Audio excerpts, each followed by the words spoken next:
새 아빠의 정체가 드러난 순간 교실은 충격에 빠졌다. 왜냐하면 그 이유는 바로 초등학교 교실은 아침마다 작은 세상의 축소판 같았다. 아이들은 부모에게서 받은 간식이나 장난감을 자랑하며 웃었고 서로의 자리에서 튀어나와 장난을 치며 떠들어댔다. 알록달록한 크레파스가 굴러다니는 소리, 아이들이 의자에 철퍼덕 앉는 소리, 교실 창밖 운동장에서 들려오는 아이들의 웃음소리까지 그 모든 것이 어우러져 활기찬 배경음을 만들어냈다. 담임교사 이현우는 그런 소리 속에 묻혀 교탁 위에 출석부를 정리하고 있었다. 평소와 다를 바 없는 언제나처럼 평범해야 할 하루의 시작이었다. 그러나 그날 아침 현우의 시선은 무심코 한 아이에게 꽂혔다. 반 아이들 속에서 혼자 책상 앞에 굳어 서 있는 소희였다. 아이들은 보통 아침마다 자리에 앉아 책가방을 풀고 친구들과 이야기를 나누지만 소희는 전혀 움직이지 않았다. 작은 체구가 의자 앞에 덩그러니 서 있는 모습은 마치 시간이 멈춘 듯 보였다. 아이의 어깨는 잔뜩 움츠러들어 있었고 눈은 바닥만 향했다. 아무리 떠들썩한 분위기 속에서도 그녀는 단절된 섬처럼 홀로 서 있었다. 현우는 순간적으로 멈칫했다. 교사로서 아이들을 지켜본 지 10여 년이 넘었지만 아이의 표정에서 읽힌 낯선 기운은 쉽게 설명할 수 없는 것이었다. 그는 천천히 다가갔다. 다른 아이들이 교실 앞에서 티격태격 다투며 장난을 치고 있었지만 그 소리조차 멀게 느껴졌다. 현우는 무릎을 굽혀 소희의 눈높이에 맞췄다. 소희야, 왜 앉지 않니? 몸이 불편하니? 짧은 질문이었지만 돌아오는 대답은 예상치 못한 것이었다. 아이는 한동안 침묵하다가 입술을 꼭 깨문 채 조용히 속삭였다. 앉으면 아파요. 단세 음절이었지만 현우는 그 순간 온몸에 전율이 흘렀다. 보통 아이들이 몸이 아프면 금세 울거나 불평을 늘어놓기 마련이다. 하지만 소희는 달랐다. 마치 말하는 것 자체를 두려워하는 듯 고개를 숙이고 목소리를 죽였다. 단순한 배탈이나 성장통이라기에는 그 안에 묘한 긴장과 두려움이 섞여 있었다. 현우는 다시 물었다. 집에서 다친 거니? 혹시 넘어졌어? 그러나 소희는 대답하지 않았다. 대신 작은 손을 더 세게 움켜쥐고 몸을 움츠렸다. 눈빛은 교사의 시선을 피하며 무언가 절대 말할 수 없는 비밀을 지키려는 듯했다. 그 짧은 순간 현우의 머릿속에서는 수많은 가능성이 스쳐갔다. 단순히 놀이터에서 넘어진 걸 수도 있다. 혹은 장난감에 부딪힌 걸 수도 있다. 하지만 그의 가슴속 깊은 곳에서 울리는 직감은 다른 답을 가리키고 있었다. 이건 단순한 사고가 아니야. 수업을 시작해야 했지만 현우의 머릿속은 온통 소희의 말로 가득 차 있었다. 그는 다른 아이들이 떠드는 사이 잠시 교실 밖으로 나갔다. 복도 끝 창문을 통해 교정을 바라보며 휴대전화를 꺼냈다. 손가락이 떨렸다. 경찰에 전화를 해야 할까? 그러나 아직 아이가 직접적으로 무언가를 말하지 않았는데 괜히 오해라면 어쩌나? 하지만 앉으면 아프다는 그 말은 결코 가볍게 넘길 수 없었다. 결국 현우는 112에 전화를 걸었다. 제 반 학생 중 한 명이 6살 아이인데 앉으면 아프다고 합니다. 단순한 사고 같지는 않습니다. 정확히 무슨 일인지는 모르겠지만 뭔가 이상합니다. 경찰이 와주셔야겠습니다. 목소리는 최대한 침착하려 했지만 손은 계속 떨렸다. 잠시 뒤 도착한 경찰 2명은 교실로 들어왔다. 그러나 상황은 쉽게 풀리지 않았다. 아이는 아무 말도 하지 않았고 경찰의 질문에도 고개를 숙일 뿐이었다. 교감 선생님은 오히려 현우를 나무랐다. 이런 걸로 경찰까지 부르는 건 과합니다. 아이들은 자주 다쳐요. 괜히 학교 분위기만 불안하게 만들 수 있습니다. 경찰도 결국은 직접적인 진술이 없으니 당장 조치를 취하긴 어렵다며 돌아갔다. 교실은 다시 평소의 소란스러움으로 돌아왔지만 현우의 마음은 평온하지 않았다. 다른 아이들이 웃고 떠드는 모습은 그대로였으나 소희는 여전히 책상 앞에 앉지 못하고 서 있었다. 그 모습은 차라리 고통을 감내하는 작은 어른 같았다. 그날 수업을 마치고 집으로 돌아가는 길 현우는 내내 그 장면을 떠올렸다. 앉으면 아파요. 단순한 말 같지만 그 안에 담긴 울림은 무거웠다. 아이가 감히 교사에게조차 말하지 못하는 두려움. 그것이 단순한 부상이라면 왜 아이는 그토록 떨며 말을 아꼈을까? 그리고 그날 저녁 현우는 또 다른 충격을 마주했다. 교직원 회의가 끝나고 교문을 나서던 순간 우연히 학교 게시판 앞에서 소희의 어머니 박미경을 보았다. 그녀는 다른 학부모와 이야기를 나누며 웃고 있었다. 겉보기에 그녀는 평범한 이웃의 어머니였고 따뜻한 웃음을 가진 보호자였다. 누구라도 그녀가 문제의 중심에 있다고는 생각하지 못했을 것이다. 하지만 현우는 직감했다. 그 웃음 뒤에 무언가 감춰져 있다는 것을. 며칠 뒤 현우는 아이들에게 미술 과제를 내주었다. 오늘은 자유주제로 그림을 그려보자. 너희가 가장 좋아하는 장소 혹은 마음에 남는 장면을 그리면 돼. 아이들은 환호성을 지르며 색연필을 꺼내들었다. 누군가는 강아지를, 누군가는 놀이공원을, 또 누군가는 할머니 집을 그리기 시작했다. 교실은 금세 색연필 긁는 소리와 아이들의 웃음으로 가득 찼다. 그러나 교실 한편에서 조용히 그림을 그리고 있는 소희의 모습은 어딘가 달랐다. 아이들의 활발한 움직임과 달리 그녀는 종이에 집중한 채 무표정으로 색을 입혀갔다. 현우는 곁눈질로 몇 번이나 그녀를 살폈다. 수업이 끝나고 아이들이 하나둘 자리를 떠나자 그는 소희의 책상으로 다가가 종이를 조심스레 뒤집었다. 순간 심장이 내려앉는 것 같은 충격이 밀려왔다. 종이 한가운데에는 커다란 의자가 그려져 있었고 그 주변에는 붉은 점들이 흩뿌려져 있었다. 얼핏 보면 단순한 장식 같았지만 자세히 보면 피방울처럼 보였다. 그림 속 의자는 마치 고문대처럼 차갑고 의자 아래에는 작은 그림자가 웅크려 있었다. 아이가 의도했는지 아닌지는 알 수 없었지만 그림 전체에서 느껴지는 분위기는 섬뜩했다. 소희야, 이건 무슨 그림이니? 현우는 최대한 부드럽게 물었다. 아이는 잠시 고개를 숙이다가 대답 대신 두 손으로 무릎을 감싸쥐었다. 그리고 입술을 깨물며 눈물이 그렁그렁 맺혔다.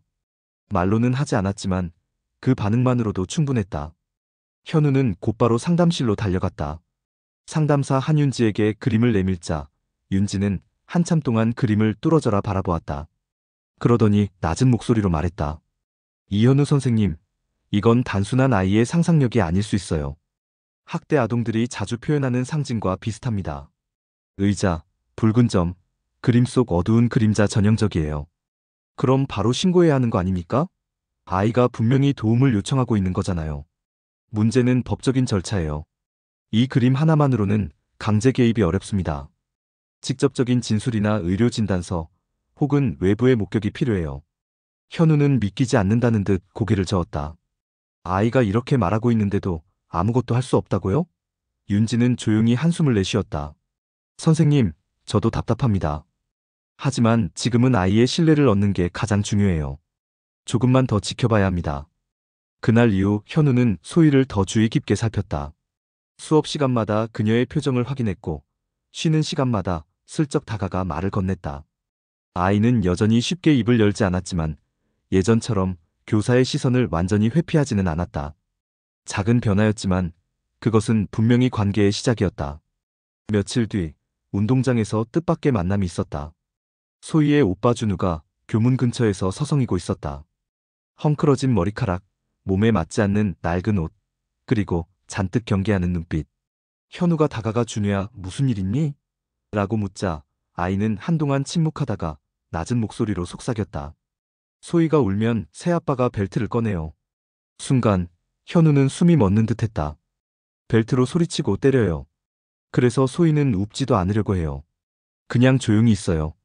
아이의 증언은 마치 칼날처럼 날카롭게 가슴을 파고들었다. 단순한 직감이 아니었다. 이건 현실이었다. 그동안 마음속에서만 의심하던 그림자가 이제는 명확한 형태로 드러났다.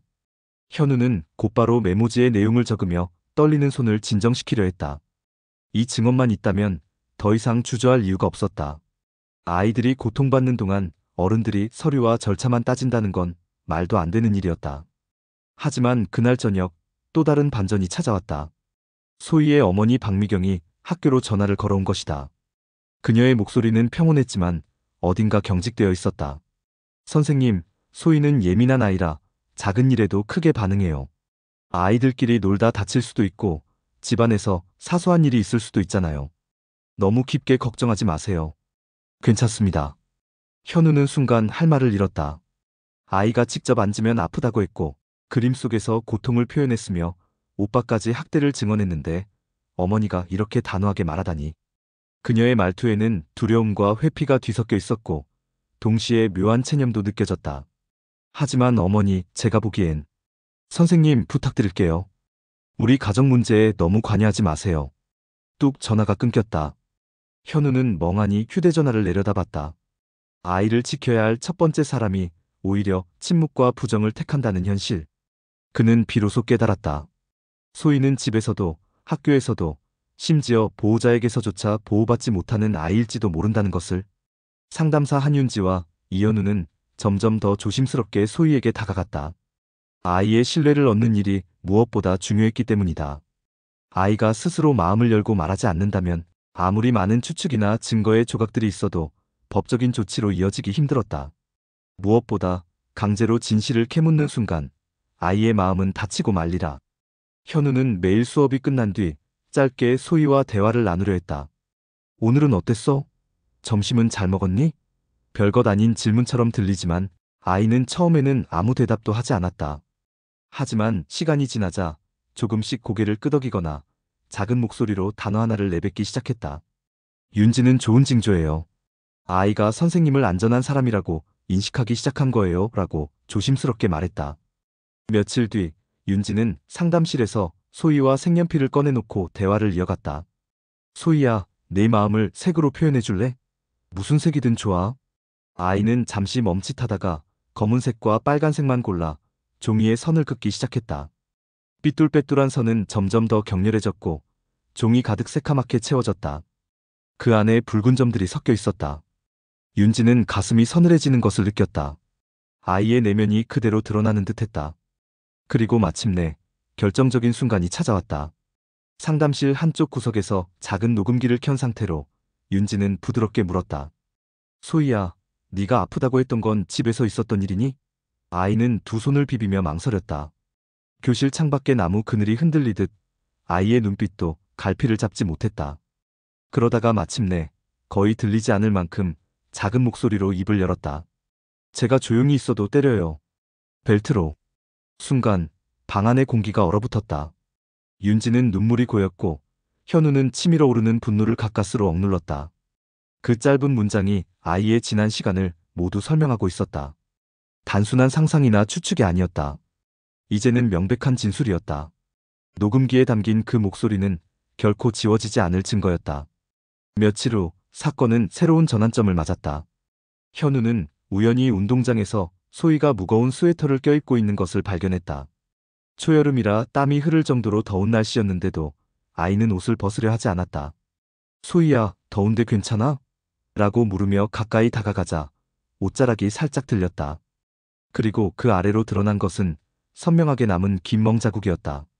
더 이상 망설일 수 없었다. 현우는 곧장 112에 전화를 걸었고 이번에는 주저하지 않았다. 경찰은 즉시 출동해 소희를 보호시설로 인계했고 병원에서는 학대 흔적이 분명하다는 진단서가 나왔다. 법원은 긴급 보호 명령을 내려 소희는 보호시설에서 머무를 수 있게 되었다. 아이는 작은 가방을 들고 차에 올라타면서도 몇 번이나 뒤를 돌아봤다. 그 눈빛에는 두려움과 동시에 처음 느껴보는 안도감이 섞여 있었다. 그러나 사건은 거기서 끝나지 않았다.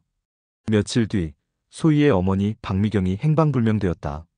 이웃들은 그녀가 남편 석호와 함께 서둘러 짐을 챙겨 떠나는 것을 보았다고 했다.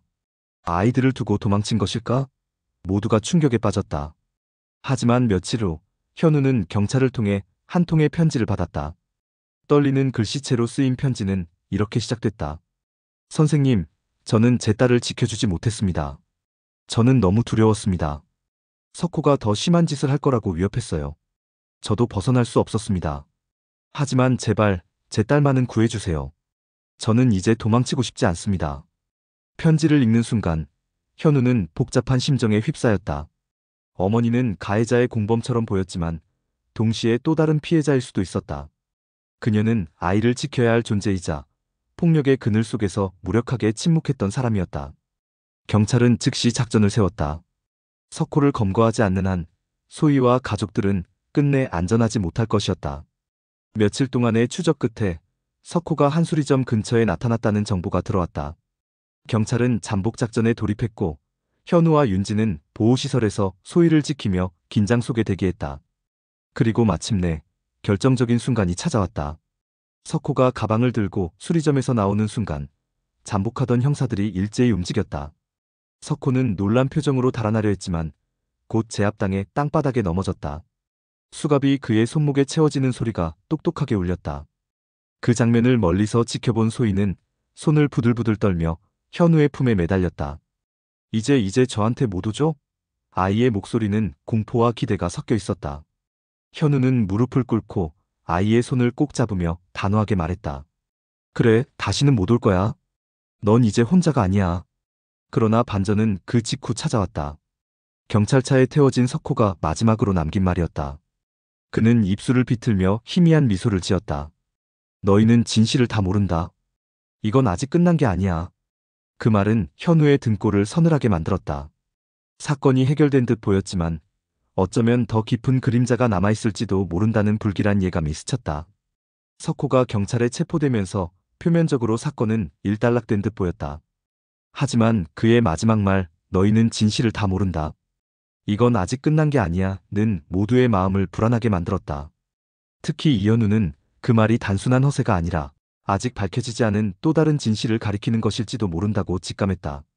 그는 밤마다 사건 기록과 상담 기록을 다시 읽어내리며 혹시 놓친 단서가 없는지 곱씹었다. 며칠 후 경찰은 조사 결과를 발표했다. 놀랍게도 석호는 단순히 가정폭력 가해자가 아니었다. 그는 과거 다른 지역에서 유사한 전과를 여러 차례 숨기고 신분을 바꿔 살아온 인물이었다. 그리고 박미경, 즉 소희의 어머니 역시 처음부터 폭력의 희생자였으며 오랫동안 강압과 협박 속에서 벗어나지 못하고 살았던 사실이 드러났다. 그녀가 남긴 편지 속에 떨리는 글씨가 단순한 변명이 아님을 증명하는 결과였다. 소희는 보호시설에서 조금씩 안정을 되찾아갔다. 처음에는 어두운 방 구석에서 말도 하지 않고 앉아만 있던 아이가 차츰 다른 아이들과 그림을 그리고 선생님들에게 안녕하세요라고 인사하는 모습을 보였다. 상담사 윤지는 현우에게 말했다. 아이들은 생각보다 강해요. 따뜻한 환경이 주어지면 놀랍게 빠르게 회복하기도 하죠. 하지만 그 과정이 결코 쉽지는 않았다. 소희는 때때로 악몽을 꾸며 한밤중에 울면서 깨어났고 아빠가 온 것 같아요라며 이불 속에 숨기도 했다. 그럴 때마다 현우는 보호교사들과 함께 아이 곁에서 손을 잡아주며 안심시켰다. 그는 전직 경찰로서 범죄자들을 상대할 때보다 더 큰 사명감을 느꼈다. 이번에는 단순한 사건 해결이 아니라 한 아이의 삶을 되돌려야 하는 싸움이었기 때문이다. 며칠 후 뜻밖의 반전이 찾아왔다. 박미경이 직접 경찰서에 자수한 것이다. 그녀는 더 이상 도망치고 싶지 않다며 모든 진실을 증언하겠다고 했다. 재판정에서 그녀는 눈물을 흘리며 말했다. 저는 아이를 지켜주지 못한 죄인입니다. 하지만 제발 제 딸만은 용서해주세요. 저는 이 아이에게 새로운 미래를 주고 싶습니다. 그 진심 어린 증언은 법원과 국민 모두의 마음을 움직였다. 결국 법원은 석호에게는 중형을 선고했고 박미경에게는 일정 기간 보호관찰과 상담 치료를 조건으로 선처를 내렸다. 그리고 무엇보다 중요한 결정이 내려졌다. 소희는 당분간 어머니와 함께 살 수 없었지만 추후 어머니가 회복되고 안정적인 환경이 보장되면 가족 재결합을 추진한다는 것이었다. 그 과정에서 현우는 중요한 선택을 했다. 그는 단순히 교사로서의 역할을 넘어 소희의 임시 보호자 신청을 했다. 법적 절차는 까다로웠지만 그의 진심은 받아들여졌다. 아이에게 필요한 건 지금 당장의 안정적인 돌봄입니다. 현우 선생님처럼 믿을 수 있는 어른이 곁에 있다면 큰 도움이 될 겁니다. 판사의 말은 모두의 마음을 따뜻하게 했다. 그날 밤 소희는 조심스럽게 물었다. 선생님, 저 이제 어디서 자요? 현우는 미소를 지으며 대답했다. 당분간은 우리 집에서 지내자. 네가 편안히 쉴 수 있도록 준비할게. 아이의 눈동자에 오랜만에 희미한 빛이 스며들었다. 현우의 집에서의 생활은 소희에게 새로운 세상을 열어주었다. 아침이면 함께 밥을 먹고 저녁에는 같이 산책을 하며 작은 꽃가게 앞에서 멈춰 서기도 했다. 처음에는 낯설어하던 아이가 어느새 선생님, 이 꽃 예뻐요라며 말을 건넸다. 그때마다 현우는 눈물이 날 만큼 뿌듯했다. 시간이 흘러 학교에서 작은 학예회가 열렸다. 소희는 무대 위에서 수줍게 노래를 불렀다. 떨리는 목소리였지만 끝까지 노래를 마치자 객석에서는 뜨거운 박수가 터져나왔다. 현우는 자리에서 일어나 누구보다 크게 박수를 쳤다. 아이의 눈빛은 더 이상 두려움만을 담고 있지 않았다. 거기에는 희망과 용기가 함께 있었다. 하지만 마지막 반전은 뜻밖의 순간에 찾아왔다. 학예회가 끝나고 소희가 무대 뒤에서 현우에게 달려와 안기며 속삭였다. 선생님, 사실 아빠가 아직도 나를 찾으러 올 거라고 꿈에서 말했어요. 그런데 꿈속에서 선생님이 저를 지켜줬어요. 그래서 이제는 무섭지 않아요. 그 말을 듣는 순간 현우는 깨달았다. 진짜 결말은 법정 판결이나 경찰의 수갑이 아니라 아이 마음속에서 두려움을 이겨낸 순간이었다. 소희가 선생님을 안전한 사람으로 마음 깊이 받아들인 것, 그것이야말로 진정한 구원이었다. 며칠 후 윤지는 상담 기록에 이렇게 적었다. 소희는 여전히 상처를 안고 있지만 믿을 수 있는 어른과 함께하면서 치유의 길을 걷고 있다. 한국 사회가 보여준 따뜻한 손길은 아이에게 새로운 삶을 열어주었다. 현우는 창밖을 바라보았다. 가을 햇살이 부드럽게 거리를 비추고 있었다. 사람들의 웃음소리, 아이들의 제잘거림, 그리고 소희의 작은 노랫소리가 그의 마음에 울려 퍼졌다. 그는 속으로 다짐했다. 이곳에서 나는 다시 시작한다. 그리고 이 아이에게도 새로운 세상을 열어주리라. 한국은 이제 더 이상 낯선 땅이 아니었다. 그것은 회복의 공간, 치유의 무대, 그리고 사랑이 다시 피어나는 가능성의 나라였다. 소희의 웃음은 그 사실을 증명하는 가장 값진 선물이었다.